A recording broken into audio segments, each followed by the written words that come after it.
Vocês que têm aí um Toyota Etios 2014, 2012, 2020 ou outros carros também que dê problema aqui na haste aqui, ó, não precisa se preocupar.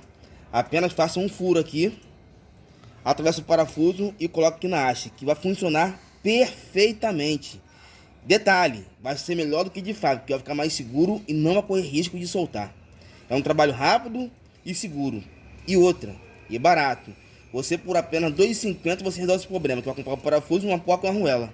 Com R$ 2,50 vai ficar tudo novo de novo.